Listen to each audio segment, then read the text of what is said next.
right, well, now I'm actually going to get to preach what I wanted to preach last week. But we didn't get to do that because we were divinely interrupted. It was beautiful. It was a beautiful Sunday. We got to see God really work and really produce miracle signs and wonders. And that is something that I'm always going to pray that God does in our church. Because, like I said, I don't just want us to be a shell of what the church is. I want people to be able to come here and experience what the church is. When Jesus sent out his disciples into the world, he said that people are going to know you by what you do, and you're going to be worthy by what you do. When they see healing, when they see miracles, and when they see signs and wonders, they're going to say, "Oh, there's the kingdom." Right? Jesus says, "My kingdom is not like the kingdom of this world, but my kingdom is one that you can't see, but you will know it when you see it, or when you experience it." And so today, I actually want to talk to us a little bit about kingdom culture. Kingdom culture.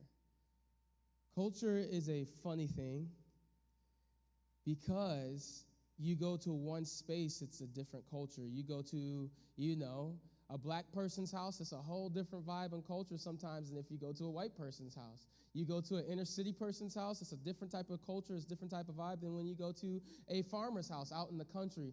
Culture is a funny thing, and it's actually a beautiful thing. I think our differences is what really shows the shades and the individuality of that and what God made us, the beauty in that, right?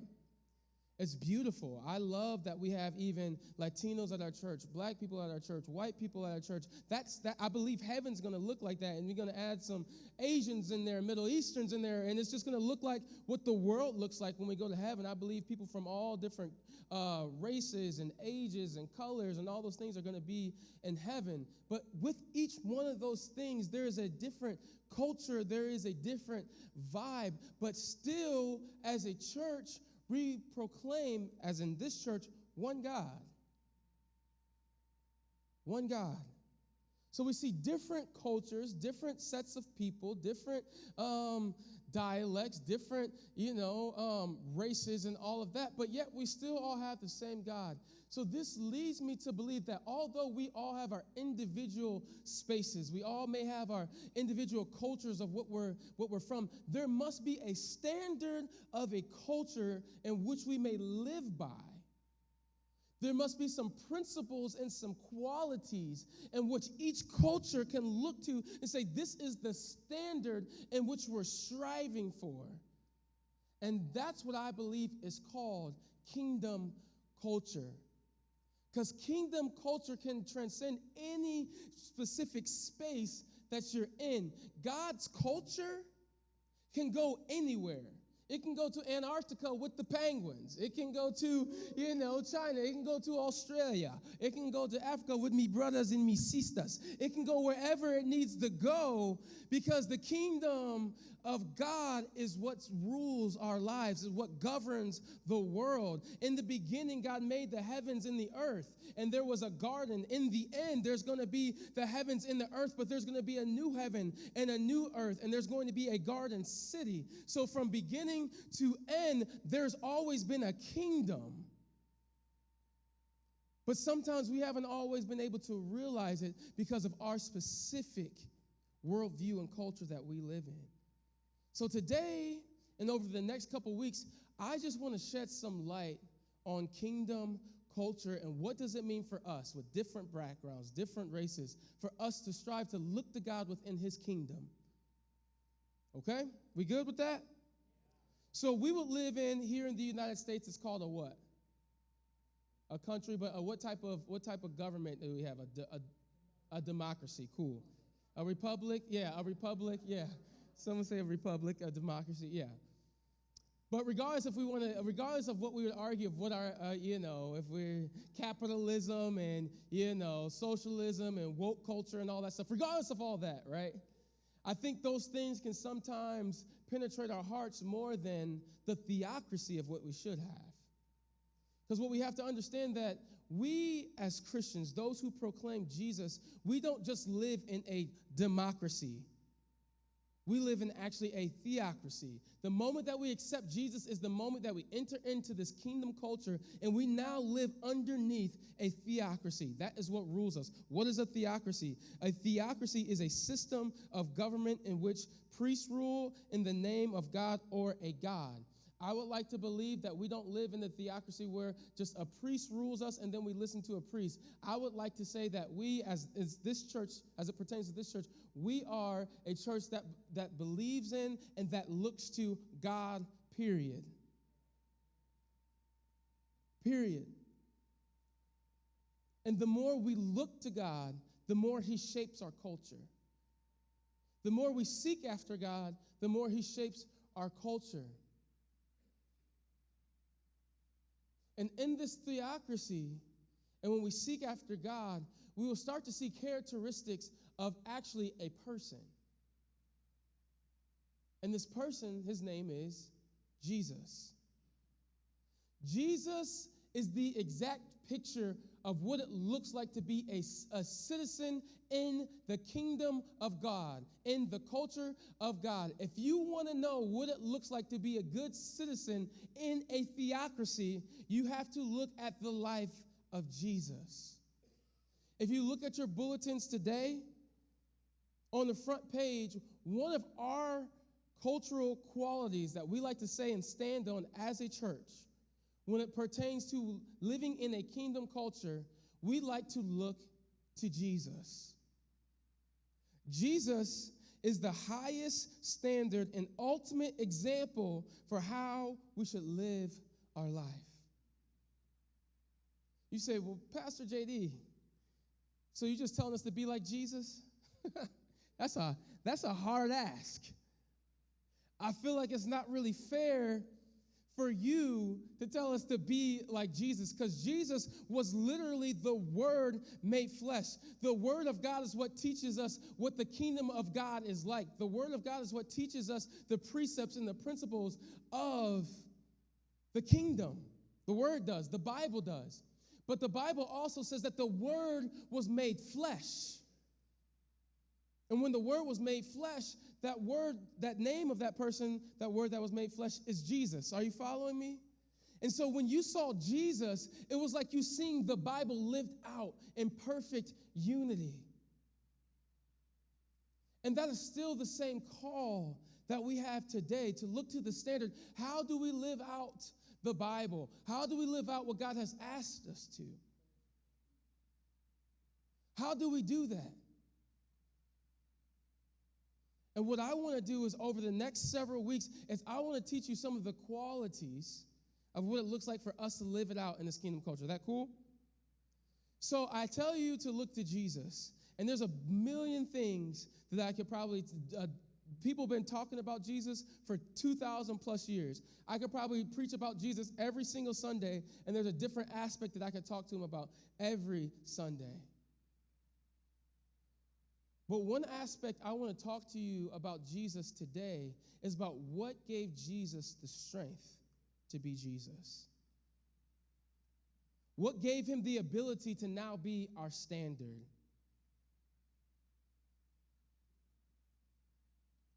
And I believe that standard came from a concept called the secret place. The secret place.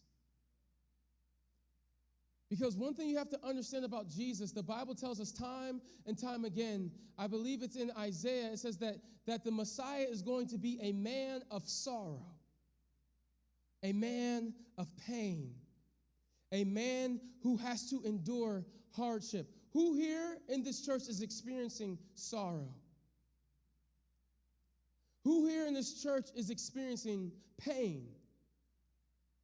Who here in this church is experiencing brokenness in your life, and life has not turned out the way that you've wanted life, or it didn't turn out exactly how you expected it to?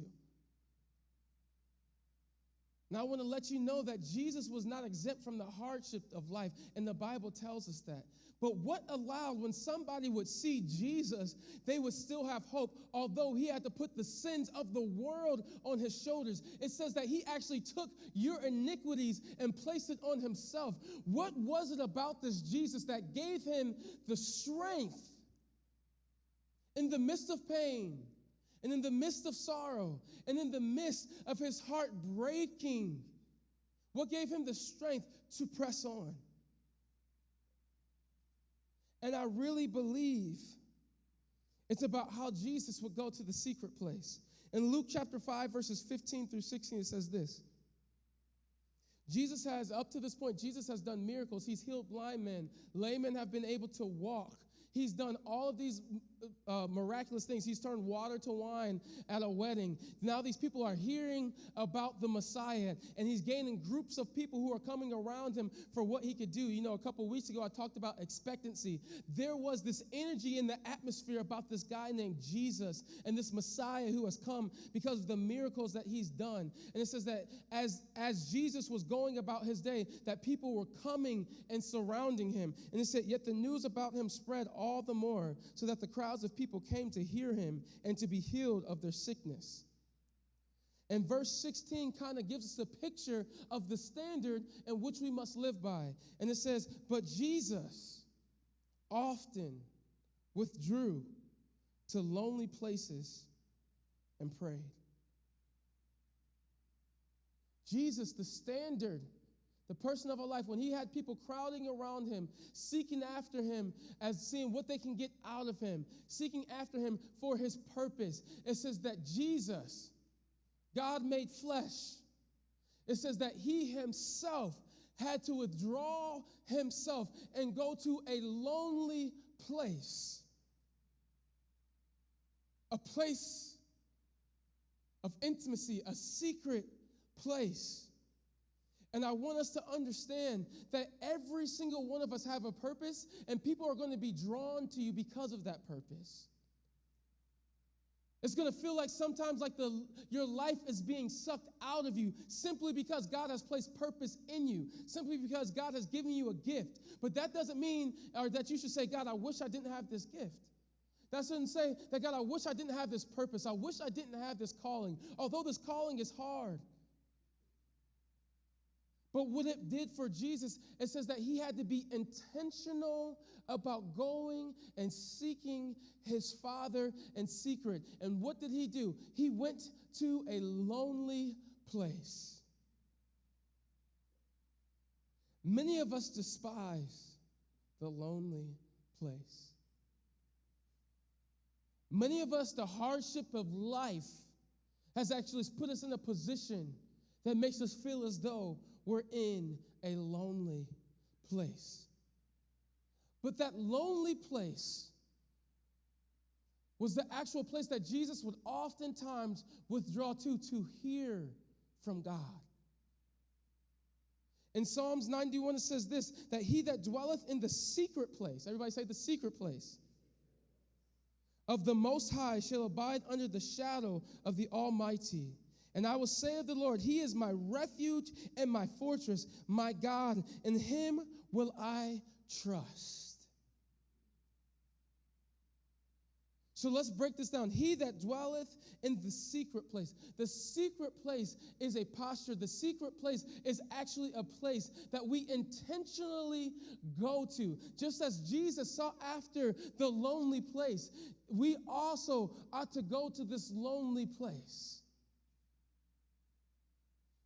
and to seek after God.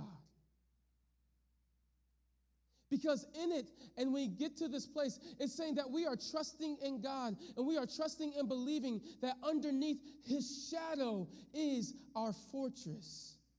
It is our refuge. It is our refuge. It is the place that keeps us.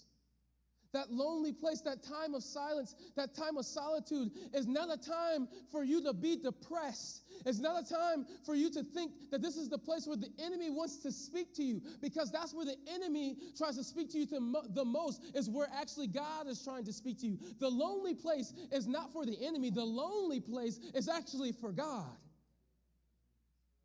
But the enemy has tried to twist it when you felt as though you've been alone, when you felt like nobody else was there. He wants you to believe that the God and Father, who he actually says to seek him in the secret place, to seek him in the lonely place, when everything else is away from you, when every other person seems as though they're away from you, he says, now is the time for me to shine. But the enemy always tries to twist stuff. He says, oh, look at you. You're alone with your thoughts. Look at you. You're alone in your brokenness. Look at you. Nobody wants you. Nobody cares for you. Nobody's this. But this is actually the place where Jesus wants to pour out on you. And he says that I am your refuge. If you would just abide underneath my shadow. It's like a father when a child comes to them and he covers the child. Although the shadow of the father is over the child because the child now has come and grabs her leg. Baylor does it to me all the time. She runs to me and she says, Daddy, and she just curls her little body up and I just cover her. This is what Psalms 91 is saying. When Baylor has a boo-boo and says, Daddy, I need a Band-Aid, the first thing she does is she runs to me and she grabs me and she cries. And then what I do, and I tell her it's okay, and I go get what she needs. That's what Psalm 91 is telling us. That place of hurt, that place of pain, that place of calling is going to actually lead you to the Father. It's going to lead you to intimacy. And sometimes intimacy, and most times intimacy, is more so found in a lonely place. A set apart, or another word could be a set apart space. When you think about your deepest relationships, and you think about those one-on-one conversations, it's different when you're having a conversation with a crowd, but it's another thing when you withdraw yourself and you have a deep, intimate relationship and a conversation one-on-one with a friend, and you can pour out your heart and they can pour out theirs, and there's something that you start to feel in that conversation, almost in that secret place that nobody else can hear what's going on. Nobody else really knows the story that you're saying to each other, and because of that, there's this intimacy and there's this safe place. And that's the place that Jesus went to. Matthew chapter 6, it says, Jesus says this, but when you pray, go into your room and shut the door and pray to your Father who is in what? Who is in secret. Who is in secret. This is Jesus speaking. He's not just telling the people this, but he's saying, this is what I do in my life. Jesus is speaking to his disciples, who he often said, we are going to endure hardship, and you see hardship. His disciples would see rejection on a daily basis, but they also would see healing on a daily basis. So they saw the highest of highs and also the lowest of lows. They would see people who were literally ready to crucify Jesus, and literally the people who wanted to praise him all day long and to follow him. And Jesus is talking to his disciples, and he's saying to them, listen, in this life, you're going to endure all of these highs and these lows, and you're going to need to know how to pray. You're going to need to know how to get to your secret place. And so he starts giving them instruction on what to do, and this is where we find ourselves in Matthew chapter 6. He says, so when you pray, go into your room and shut the door and pray to your Father who is in secret. And your Father who sees in secret will reward you. And when you pray, do not heap up empty phrases as the Gentiles do, for they think that they will be heard for their many words. But do not be like them, for your Father knows what you need before you ask him. So what is Jesus saying? He's saying there is an actual posture that you as disciples of Christ, those who are in a theocracy and believe in God, and those who look to God, there's an actual posture and a place that you are supposed to intentionally go so that God may reward you in that space. And I can say, even in my own personal life, I have had to learn to go and be intentional about going to that space. Because it says your Father, it's not that God doesn't want to reward you and that God doesn't want to give you answers. Most of the time, if not all of the time, it's just us not putting ourselves in a position to receive the reward that he has for us. This is not an indictment on us. This is just the word saying, if you are struggling right now for an answer, if you're struggling for a purpose, if you're struggling with understanding, he says that there is a posture, there is a thing that you can go to. And he says, go into your room and seek after God. Close the door. It's as practical as that. But you know what we do sometimes? I need a volunteer real fast. Jeff, if you come, yeah, okay. Jeff, come on up. Jeff, you always my volunteer guy, okay? All right, okay. Now let me see how I want to do this. So you're in the secret place, right? And you're God. Have your hands open, okay? Perfect. Thank you. So Jeff is the secret place, and we're going to say that he's God today, okay? Don't get too big-headed, Jeff. All right? All right? And so sometimes you guys can look at me, you can look at Jeff. He's got a beautiful red shirt on today. But I really believe this is how we go about life. We come into Christ and we believe in him, and we said, I made a decision, in my heart to follow Christ. But we don't understand that our carnal man still lives. He's a part of us. Our flesh is still a part of us. And he has habits and he has routines that are not of the kingdom. And so you'll never be able to realize what you need to do through sensual things, through how you live and go about your life, of what just happens to you by happenstance. I would say when you just allow life to happen to you. How many of us have allowed life to just happen to us, right? We wake up in the morning and we just go about our day. We're not really intentional about anything and all of that. So what ends up happening is when we're not intentional about going to the secret place, and Jeff is at the secret place, we do this. When something bad happens, we say, oh God, I need help. I need strength. I need you to help me. But we're not putting ourselves in a position to go to the place and where we need to get the help. Jeff, you still have your hands open for me. Act like your hands are open towards me, though. Like towards me. Yeah, there we go. Perfect. And then it's like, you know what I'm going to do? I'm going to talk to my friends about this. Because I know I want to be around community, and I need to do, which is a great thing. It's an awesome thing. And I'm going to go to you, Sister Peggy, I've really been having a hard time. Will you just pray for me that my day will get better and I will overcome and all that stuff? Okay, perfect. And then I'm going to go based off of the strength of Peggy. Meanwhile, God still has his arms open, waiting for me to come to him and reward me in secret. He's just asking for me to come to him. And then another thing hits me. I wake up in the morning again, and life and its issues happen again. I still didn't go. I didn't pray. I didn't seek after the Lord. I'm not reading my word. I'm not doing any of those things. But life is still happening to me. I still feel sorrow in my life. I still feel the hardships, probably a lot of the same hardships that Jesus had to endure as he was going to the cross and before he went to the cross, right?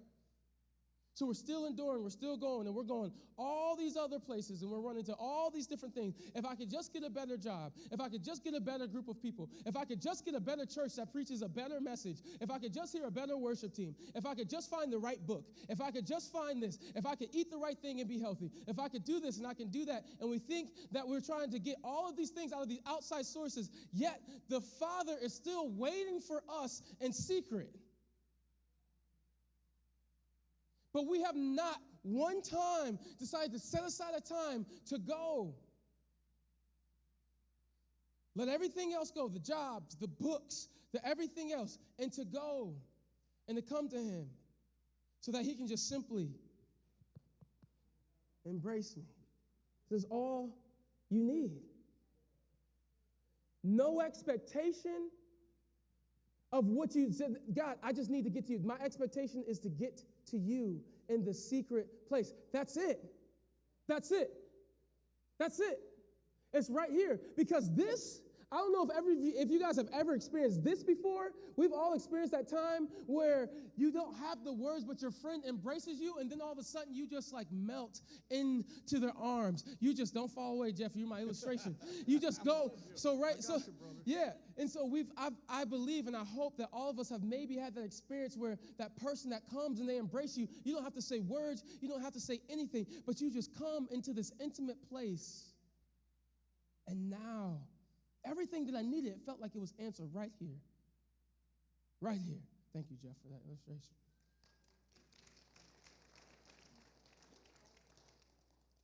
So I got some bullet points, right?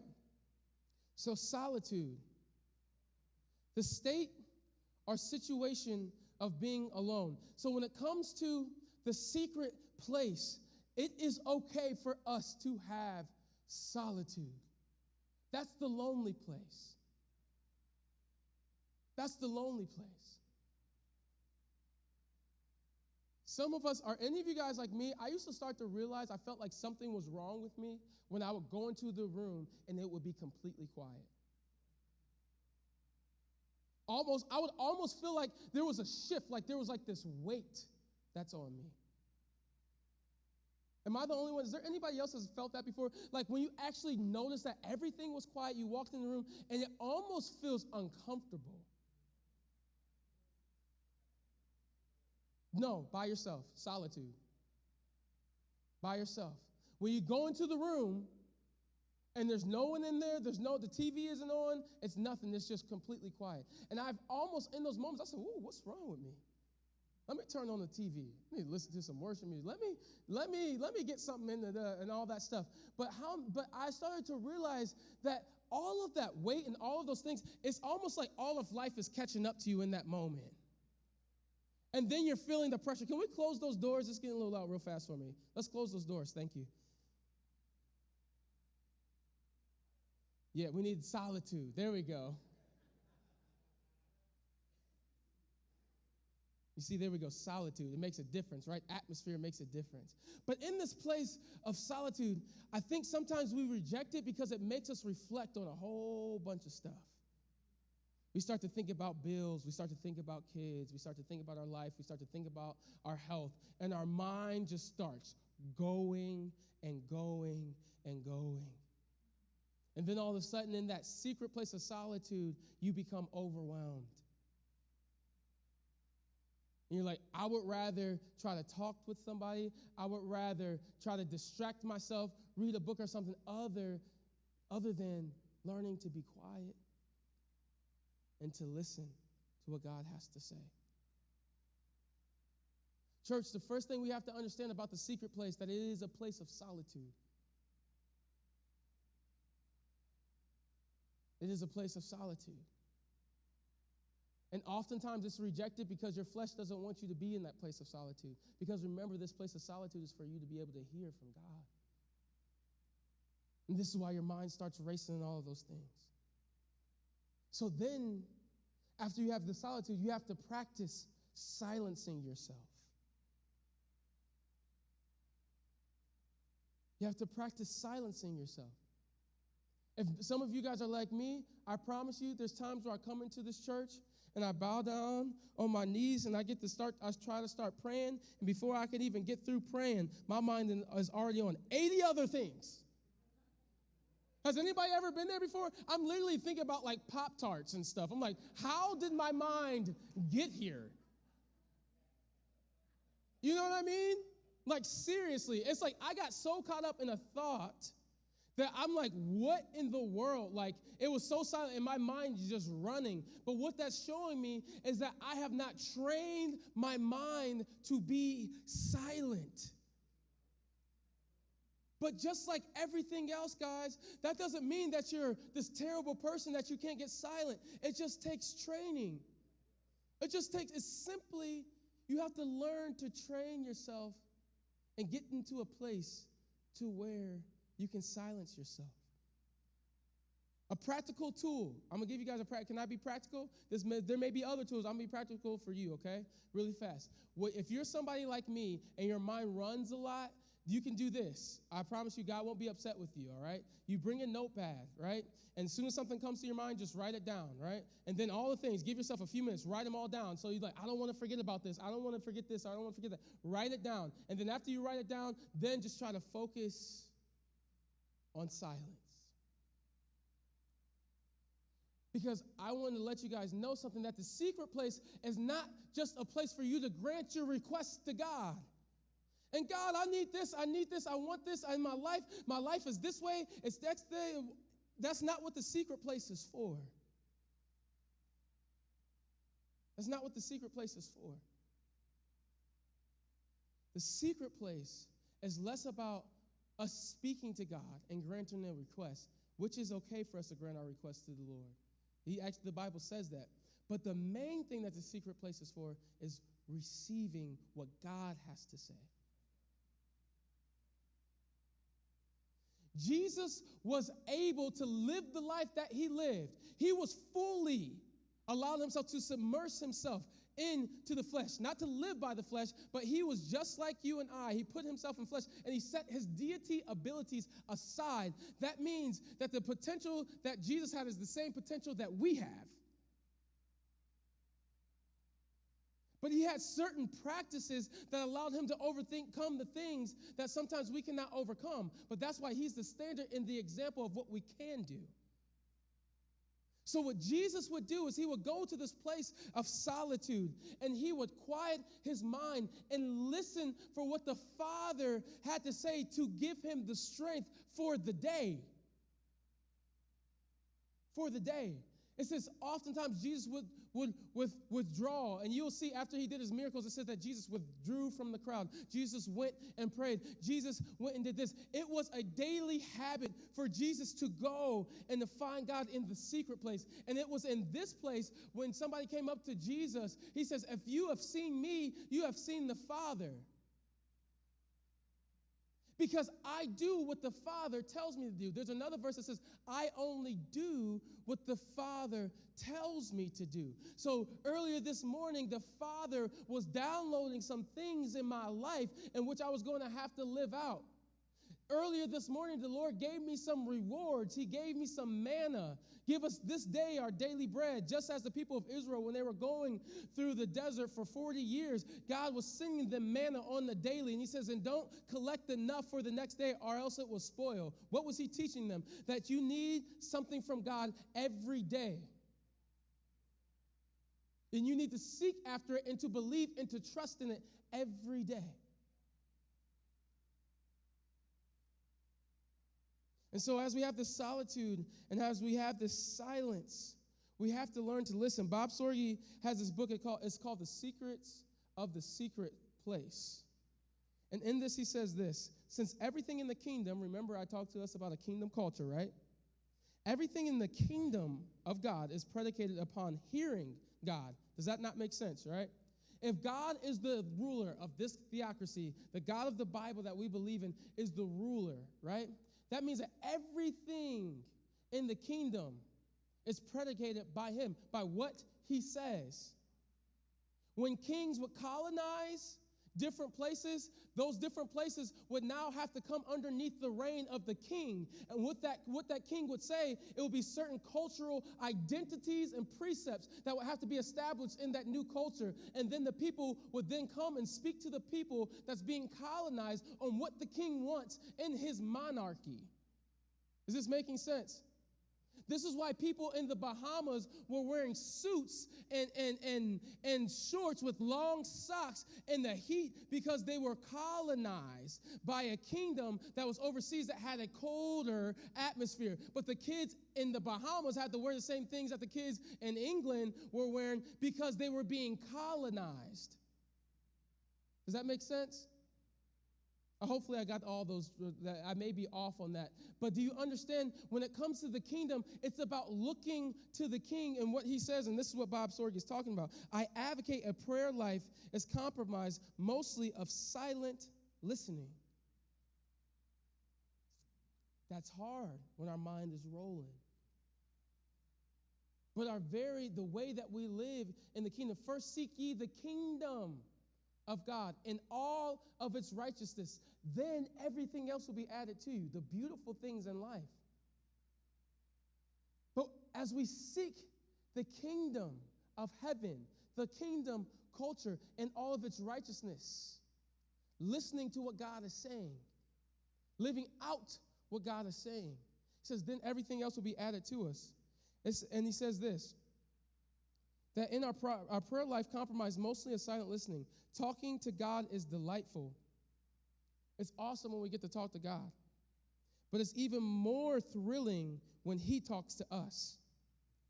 I'm realizing he has more important things to say than I.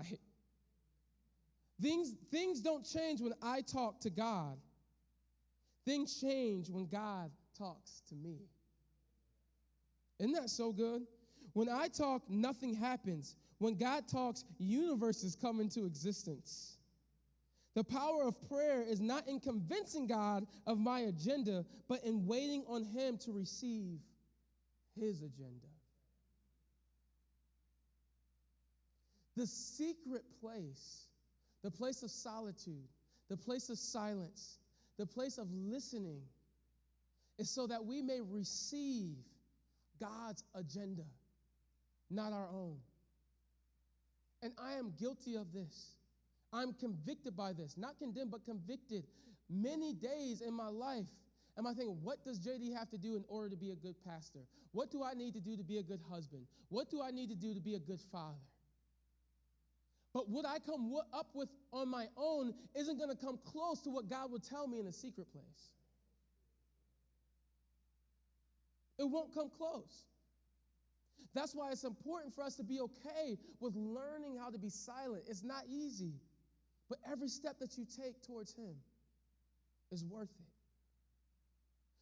Bob Sawyer goes on to say, not every day does he hear this profound thing from God. And he says, if I was to tell you that I hear what God tells me every single day, he says, I wouldn't be telling the truth to you. He says, but when God tells me one thing, when I'm clear on one thing, he says, it seems as though his words can last a lifetime. So for every day I felt as though he wasn't answering, but I didn't give up and I continued to pursue what his agenda was. And then when I heard it, it's totally surpassed all the times that I felt like I couldn't hear him. And I am a true witness of that. There's been so many times where I've came to this altar and I felt like, ooh, well, that was uneventful. But because I continue to practice and I continue to seek after him, God would then give me a word, or God would then talk to me about something, and then he would encourage me. I could give you an example, but I'll probably go over on time. But God will speak to you because his word says that he will. God will answer you. The Bible says if you ask, if you seek, and you knock, that he's going to be there for each one of those things. Ask, and the answer will be given to you. Seek, and you'll find. Knock, and the door will be open to you. But you do have to come up, like I came up to Jeff, and be willing to receive what he has to say. Because oftentimes God is telling you, come on in. Listen to what I want to say to you. Silence yourself.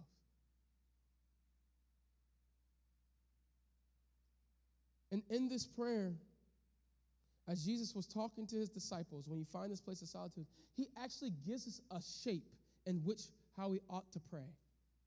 It's not that we have to pray exactly like this, but he's saying, I want you to pray within this reverence. When you pray, this should kind of be the structure in how you pray. If you pray like this, with this cadence and with this reverence, he says that this is what a prayer, when you open up your mouth and when you put yourself in a posture, this is what it should look like. And many of us know this prayer. He said, then pray like this, our Father in heaven, our God who's in heaven, the God of the kingdom, the one that we look to, hallowed be your name.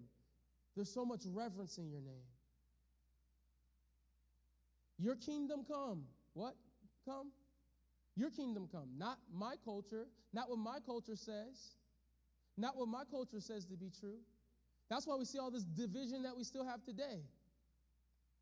Reparations and people feeling as though because we've been disenfranchised and all those things that I am owed a right to X, Y, Z.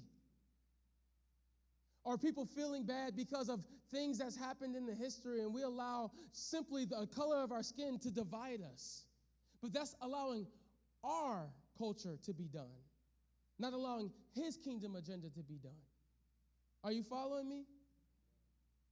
We have enough things, if we were to look at our differences, that could divide us. But the Bible says this. Jesus says when we pray, he says, your kingdom come and your will be done on earth as it is in heaven.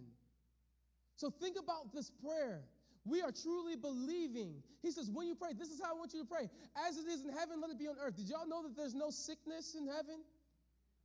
Did y'all know that there is no disease in heaven? Did you know that there's angels rejoicing around the throne all day long singing, holy, holy, holy to God? On earth as it is in heaven. Jesus is giving us a commission and saying, when you pray, pray like this. That means we should be expectant with our lives that we are saying, holy, holy, holy to God, that we are praising him. We should be expectant when we go into hospital rooms that things can change. We should be expectant when a young man comes up here and can't see, that all of a sudden he can see and he can read the Bible. We should be expectant that someone with GI issues is instantaneously healed. We should be expectant when a sister says that she's underneath demonic oppression, she's being released from that demonic oppression, and that heaven is being loose over her apartment. Living a life of expectancy, not striving for it to happen, but understanding not my will be done, but your kingdom will be done on earth as it is in heaven. That means I should be looking and having a hope about myself, seeing heavenly things happening either through me or what God is doing around the earth, what he's doing in the day.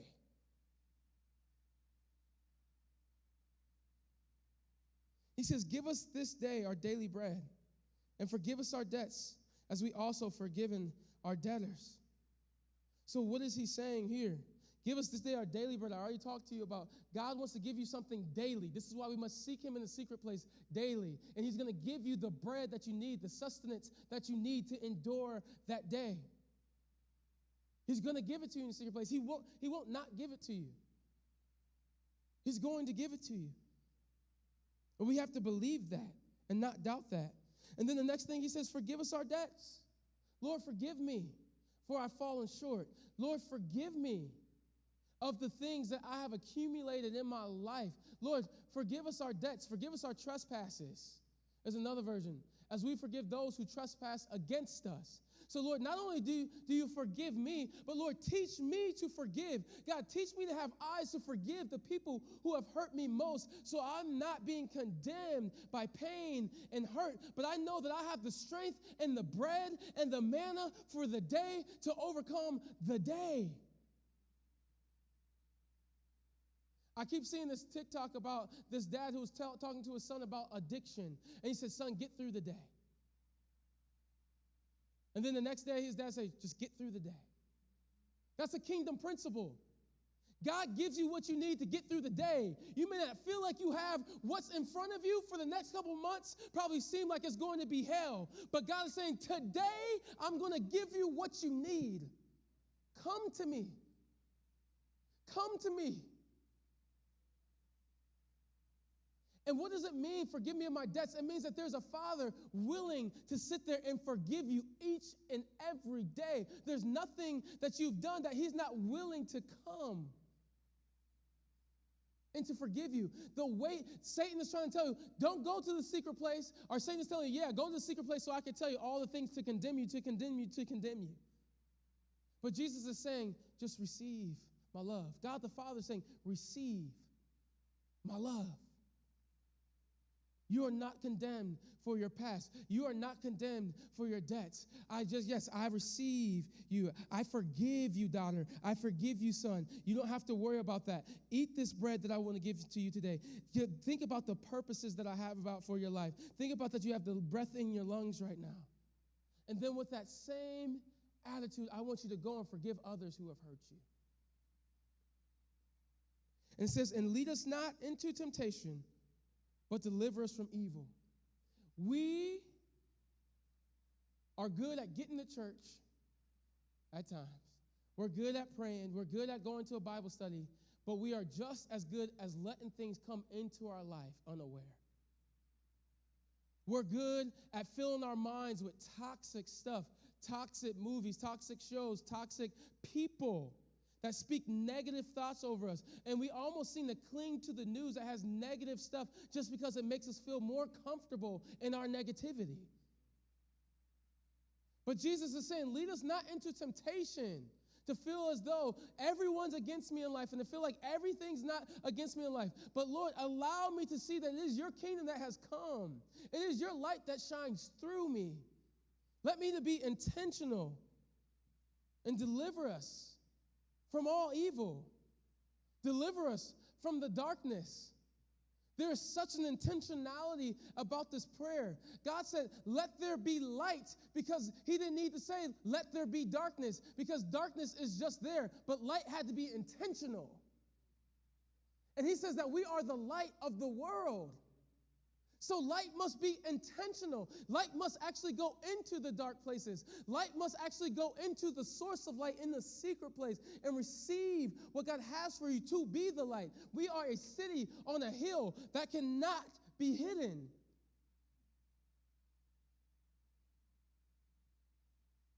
But if the salt has lost its flavor, what is it good for other than to be thrown on the ground and trampled? The secret place fulfills your purpose. The secret place fulfills the perfect will that God has for your life. The secret place is where you find every answer that you need, but it is an intentional space. It says that Jesus withdrew. Jesus, who was God, had to withdraw himself. And we also must withdraw ourselves and go to the Father in secret. I know for many of us, it seems like I don't even know where to start. I don't even know how to. And then we start thinking and thinking and thinking and thinking. It's like, what did Pastor mean by go to God in the secret place? It's as simple as what Jesus says. Let me go back. Let me go back. What did Jesus say? But when you pray, go into your room, shut the door, and pray to your Father who is in secret. Today, there's somebody that needs to go into their house. Honey, I need you to take the kids. Or just give me a moment. I got to go up to the room. I got an appointment. I need the solitude. I need to find a space. I need to find a moment. Many of us need a moment to where we go into our room where it's going to be quiet, where there's not going to be any distractions.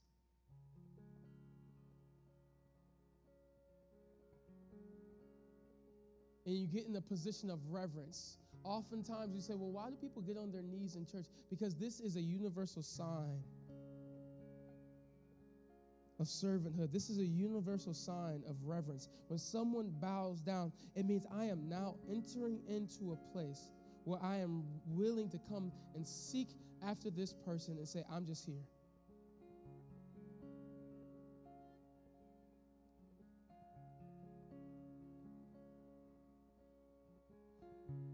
For some of us, the moment that you close that door, tears are going to start falling down your face. And then for others, there's going to be a whirlwind of thoughts that come into your mind. But regardless of who you are, when you get into your room, when you have set that time aside for him, say, Father, speak now, for your servant is listening.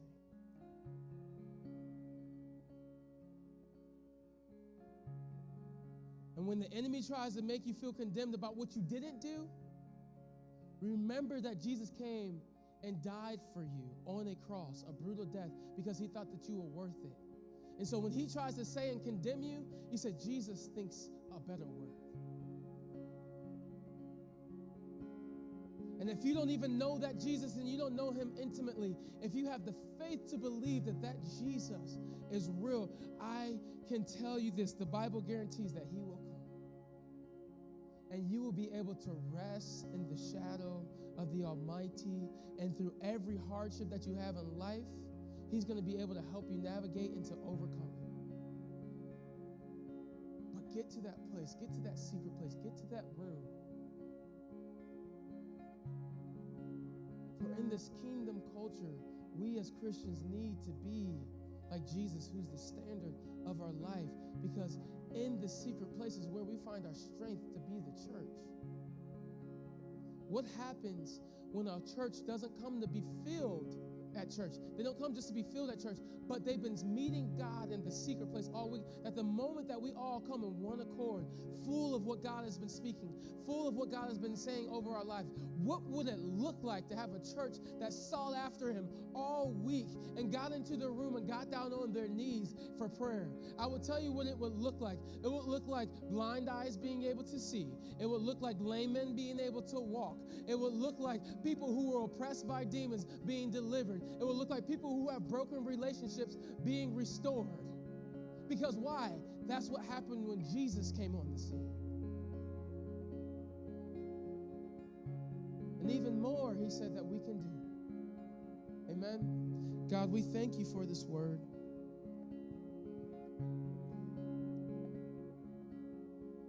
I thank you for this church. I thank you that you are present with us and that you are our ever-present help. God, as we go about our day after today, I ask that there is a conviction in all of us. I ask that something that was said today will prick our hearts enough for us just to try it out, for us to just seek after you, even if we don't really understand what that means, but allow us to take the first step of what that really looks like. And God, I thank you. Right now, I thank you that you're going to meet us there. I thank you for the person that's going to take you up on this. I thank you that you're going to meet them there in a way that they thought that you never could.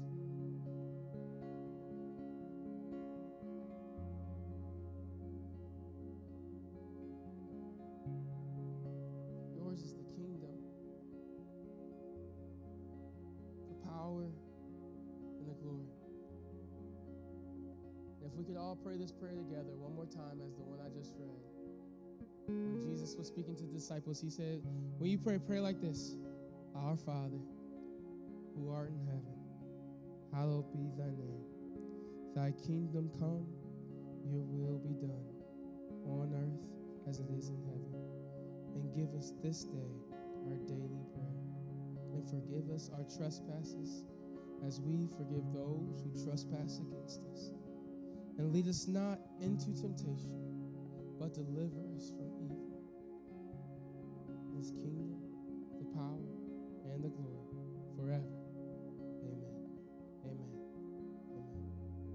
That's a secret place prayer that we all got to do corporately. He loves you. God bless you. May heaven smile on you.